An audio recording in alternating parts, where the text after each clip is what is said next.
Hi, my name is Chris Bright, and I run the Etsy shops Artificer Made. I put up a link on the forums a little while ago about how to test what your purchased metal beads, charms, chains are really made out of. A lot of times they won't tell you. Maybe they'll just say metal. Sometimes it's important to know, sometimes it's not. For the times that it is, we can find out. Let's have a look. Alright, so here we are. And I've gathered up a few samples, some chain. I'm not a videographer, so I might not always be in the frame while I'm doing this because I'm paying attention to what I'm doing and not where the camera is. These are some things we got from a craft store. You see it's some sort of chain. This one's great. This was some lockets and keys. This was a piece of chain that my wife Stacy thought would be interesting to wrap glass around. These are the kinds of things that you can pick up inexpensively. Now, one of the things that the first thing you want to do when you're trying to determine what they're made out of is hit it with a magnet. I have one of these magnetics. This is a toy, but it's actually really good.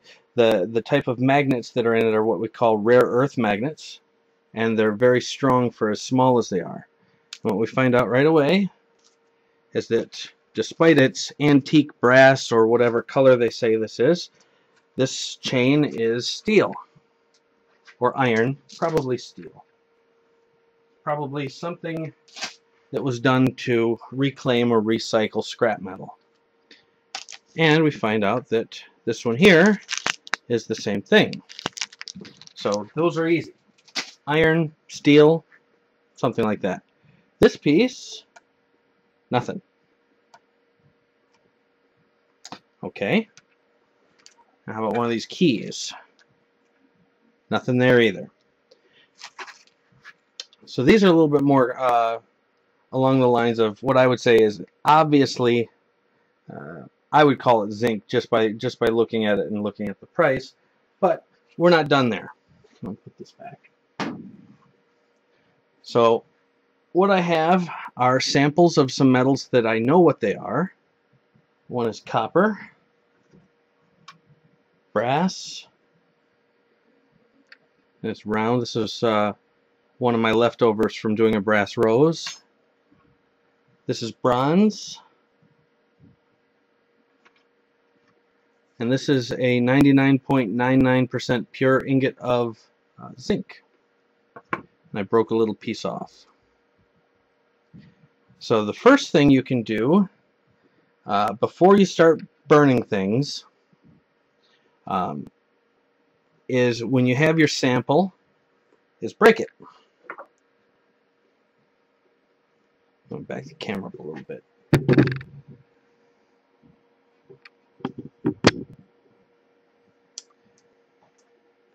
That may sound destructive, and if you're buying pieces, one to fill it out, it probably isn't a great idea to break your only piece. But if you're buying lots of them because they're cheap, might not be a bad idea before you send, before you hand over your cash to see what one looks like on the inside if you're concerned about it.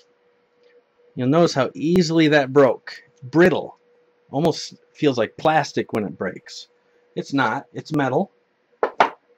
When you look into it, see if I can get this to focus.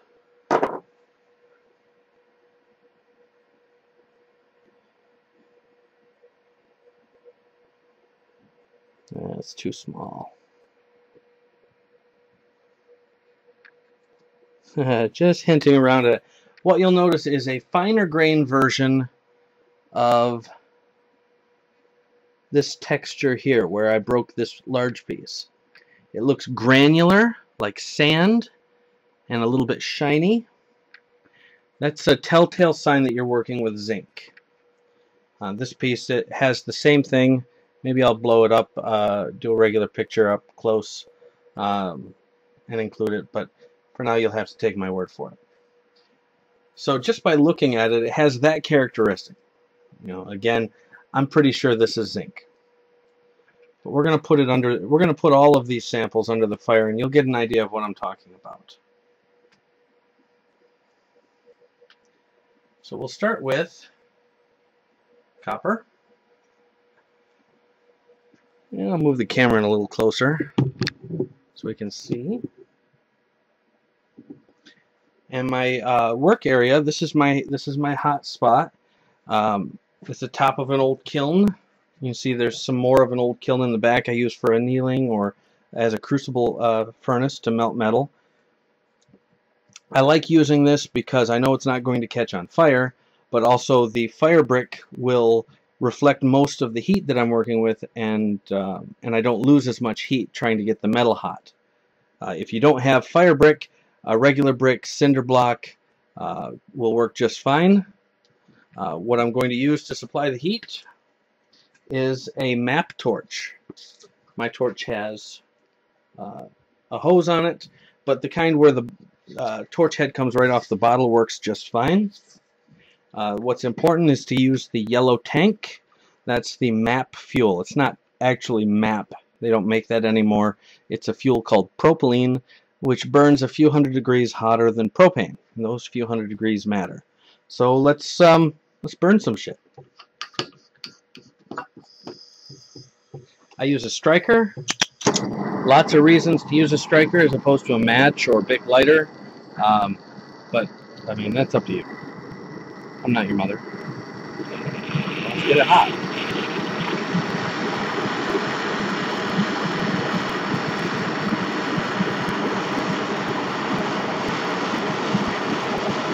We'll pass cherry red. We're starting to melt. You see the fire is dancing. That's just before it flows. Very pretty.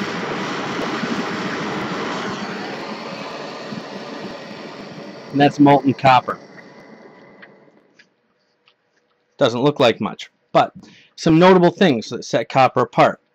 It gets very, very hot before it melts. It gets white hot, fiery white hot. I say that the metal is dancing. Before the metal flows, it's bright white and, well, it's dancing. The surface texture of the metal is very brilliant. You might want to use shades. Anytime you get something hot enough to glow, it's emitting ultraviolet and infrared light. Short little things like this, I often don't bother, but you know, you've been warned. This isn't like welding.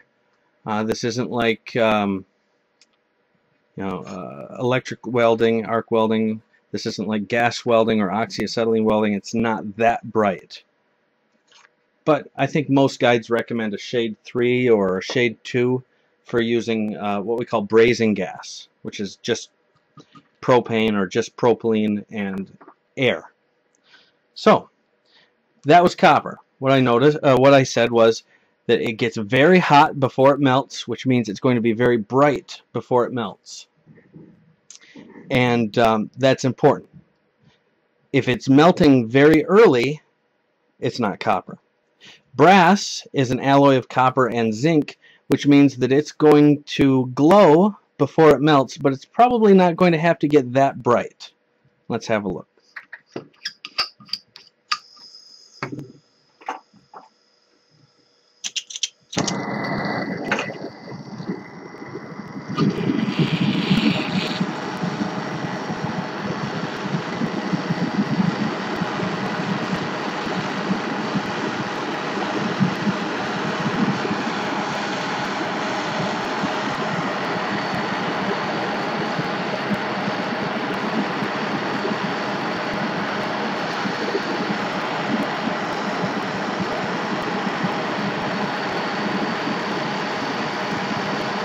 And it melts. It melts just like that. I'm not sure how well the camera is taking the nuances of the difference in temperatures. But the metal went soft and melted at what we would call a dark cherry red or even a bright cherry red, which is quite a bit cooler than the copper. Now the bronze, this might get exciting. The bronze is an alloy of copper, zinc, which I already mentioned, and tin.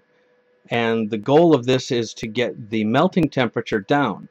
Well, with the melting temperature down, that means that the tin and the zinc are going to separate from the copper at a lower temperature.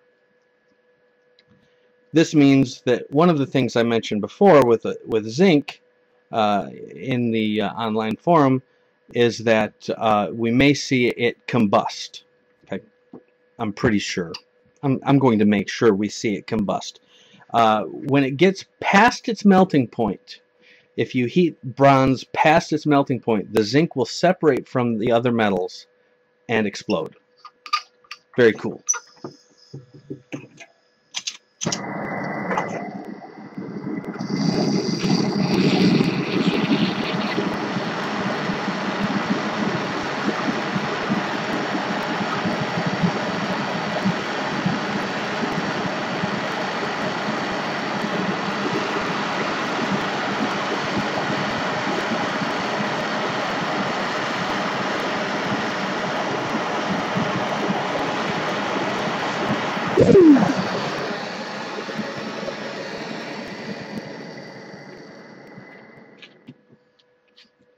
Now that is a metal that is, I don't remember, maybe 10% zinc. I could find out, but it's really not that important. That's the small amount of zinc inside the bronze separating and then igniting. Very exciting.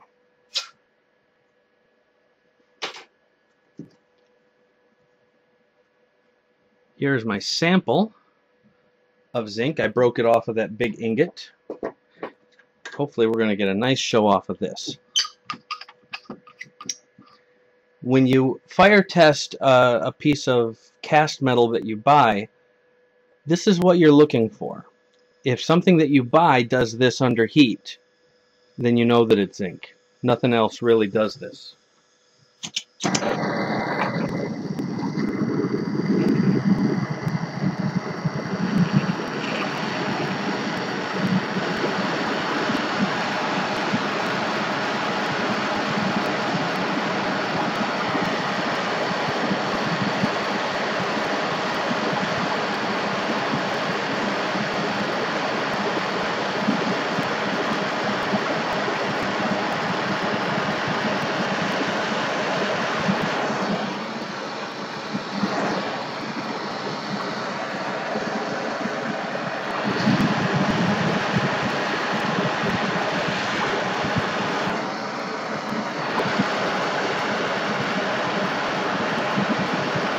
See the blue fire coming off of it, even when I take the torch away.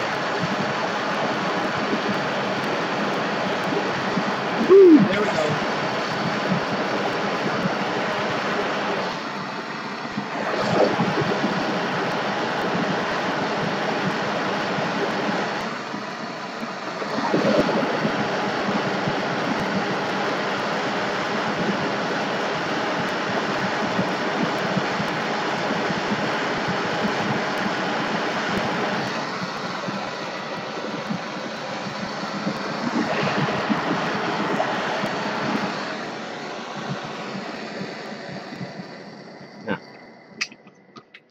What do we learn from that? When you burn zinc, it catches fire and burns on its own. It burns with a blue or sometimes green or yellow, almost sulfur-like flare. Pure zinc, like this, is actually a little harder to burn than most of the alloys that you'll get. And it leaves a white or yellow residue around it. What you might not have learned by looking at that is that the smoke coming off of that is wicked toxic. I mean, there's no other way to say it. A good inhale of that is enough to cause serious damage. So, if you're going to do stuff like this, you should do it outside or under a vent hood like I have, which is slowly dripping condensate down onto this, which is probably a really lousy thing to do, but I'm not going to stop the camera. So we have a test subject. This was half of that key. Here's the other half. It's a little smaller. It'll come up to temperature sooner.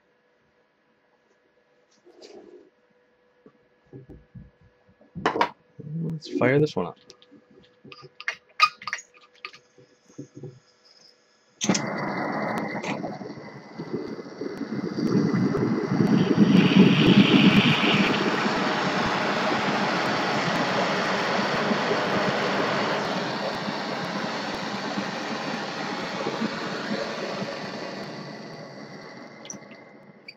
This one's still burning and still emitting a really nasty, nasty smoke.